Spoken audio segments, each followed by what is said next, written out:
పులివెందులలోన ఒక బ్రేక్ చేసిన విజయంగా దీన్ని చూడాలి. మీరు మానిటరింగ్ కావచ్చు, ఎందుకంటే దాదాపు 40 ఏళ్ల చరిత్రను ఒకసారి బ్రేక్ చేసినట్టుగా అయింది. ఎలా చూస్తారు ఈ విజయాన్ని?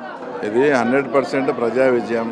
ఎవరినైనా ప్రజలను 35 ఏళ్ళు అక్కడ ఓటే వేయకుండా చేసి తర్వాత ఓటు వేయనిస్తే ఆ రిజల్ట్ వచ్చేసి ఇలానే ఉంటుంది. ప్లస్ ముఖ్యంగా జగన్మోహన్ ఇప్పుడు ఇన్ని ఓట్లు వచ్చాయంటే ఈ తెలుగుదేశం ఓట్లే కాదు, వైఎస్ఆర్సీపీ నుంచి కూడా మాకు ఓట్లు వచ్చాయి. ఎలా అంటే జగన్మోహన్ రెడ్డికి బాగా ఆయన మదం ఎక్కి అహంకారంతో ఉన్నాడు. అతను ఆకాశం నుంచి కిందికి దించాలంటే మేము బుద్ధి చెప్తాం, మీ ప్రొసీజర్లో మీరు వెళ్ళండి, మేము మీకు 100% సహకరిస్తాం. ఎందుకంటే మాకు ఇవ్వాల్సిన బిల్లులు కూడా ఇవ్వకుండా కమిషన్లకు కక్కుర్తిపడి మెడికల్ కాలేజీలకు మిథున్ రెడ్డి వాళ్ళకి ఇచ్చాడు.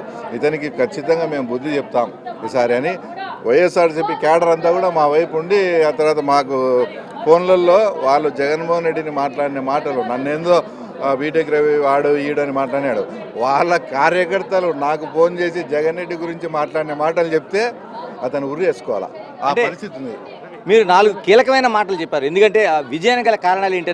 4 కీలకమైన అంశాలు చెప్పారు మీరు. అవును, చంద్రబాబు నాయుడు గారి సుపరిపాలన కావచ్చు, వాళ్ళ క్యాడర్లో విపరీతమైన అసంతృప్తి కావచ్చు, ఆ తర్వాత ఎర్రబల్లి చెరువుది కావచ్చు, ముఖ్యంగా 4వది స్వేచ్ఛాయుత వాతావరణంలో వాళ్ళకి అవకాశం కల్పించడం కావచ్చు. లతారెడ్డి గారిని పెట్టడంలో ఒక కీలకమైన స్ట్రాటజీ ఏదైనా ఉందా? స్ట్రాటజీ ఏం లేదు. మా తమ్ముని వచ్చి భరత్ రెడ్డిని కూడా పెడితే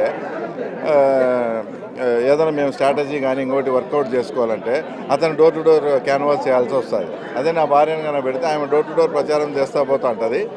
మేము ఏదన్నా స్ట్రాటజీస్ వర్కౌట్ వేరే వాళ్ళని చేర్చుకోవడంతో ఓబులరెడ్డిని కానీ విశ్వనాథ్ రెడ్డిని కానీ మా పుష్పాన్ని కానీ వీళ్ళందరినీ మేము స్ట్రాటజీ ప్రకారంగా చేర్చుకున్నాం కదా అందరినీ. ఈ బీట్లో భాగంగా కొంచెం మాకు టైం దొరుకుతుందని చెప్పి మా భార్యను పెట్టడం. అంటే పులివెందులో 40 ఏళ్ల దీనికి ఆధిపత్యానికి బ్రేక్ పడినట్టేనా? ఆల్మోస్ట్ ఆల్ బ్రేక్ పడింది. మేము ఏంటంటే ఇక్కడ ఏదైతే వాగ్దానాలు ఏదైతే హామీలు ఇచ్చి అన్నీ చేశామో అవన్నీ ఫుల్ఫిల్ చేసి ఈ పులివెందుల మండలాన్ని మేము చెప్పినట్టన్నీ చేశాం. అలాగే పులివెందుల కాన్స్టిట్యున్సీని కూడా డెవలప్ చేస్తాం. తర్వాత నన్ను ఆదరించండి అని నేను ప్రజల్లోకి వెళ్తాను. పులివెందులతో పాటు ఒంటిమిట్టలో కూడా అదే విజయం సాధించారు. ఎందుకంటే ఇక్కడైతే డిపాజిట్లు పోయినాయి, దాదాపు 100ల సంఖ్యలో పరిమితం అయ్యారు. ఇక్కడ మీరు 1000కి వెళ్ళారు, అక్కడ కూడా విజయం సాధించారు. ఎలా చూడాల్సిన అవసరం ఉంది? ఏముంది, ఇప్పుడు 14 months నుంచి చంద్రబాబు నాయుడు గారి సుపరిపాలన మెయిన్ ఇంపార్టెంట్. ఇందాక చెప్పాను, తల్లికి వందనంలో పిల్లలు తండ్రులంతా ఆనందంగా ఉన్నారు.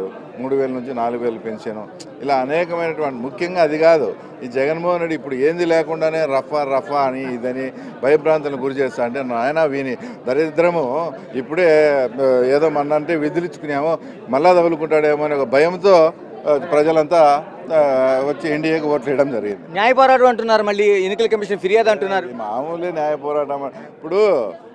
అప్పుడు గెలిచే ఈవీఎం అండ్రి, బ్యాలెట్లో గెలిచే ఇప్పుడు పోలీసులు రికింగ్ అని, ఇంకా వేరే ఏందో చెప్తే దానన్నా ఫాలో అవుతాం. రవి గారు, చివరిగా చెప్పండి, కుప్పంలో ఆ రోజు జరిగిన దానికి ఈ రోజు పులివెందుల నుంచి చంద్రబాబు నాయుడుకి ఒక గిఫ్ట్గా అనుకోవచ్చా దీన్ని? మేము అసలు దానికి దీనికి ఎలాంటి సంబంధం లేదు. నేను అనేక సార్లు చెప్పాను, ఇది 7 మండలాల్లో ఒక మండలంలో జరిగే జస్ట్ ఉప ఎన్నిక మాత్రమే. మేము ప్రజల్లోకి స్టెప్ బై స్టెప్ తీసుకొని పోతాం. అంతిమంగా వాళ్ళ చేతులు, ఇప్పుడు అంతకుముందు సాగునీటి ఎలక్షన్స్లో ఎవరు ఏం చేయలే, బాయ్కాట్ అన్నారు. ఇది బాయ్కాటే. అతనికి నెక్స్ట్ మున్సిపాలిటీ ఎలక్షన్ చూడండి, 100% అతను బాయ్కాట్ చేస్తాడు. ఎవరైతే బీటెక్ రవి ఎవరని జగన్ ప్రశ్నించిన ప్రశ్నకు ఇదే సమాధానంగా ఆయన చెప్తున్నారు. టోటల్గా చూసుకుంటే ఇప్పటి వరకు 40 ఏళ్ల ఆధిపత్యానికి ఒక బ్రేక్ పడిందని బీటెక్ రవి స్పష్టం చేస్తున్నారు.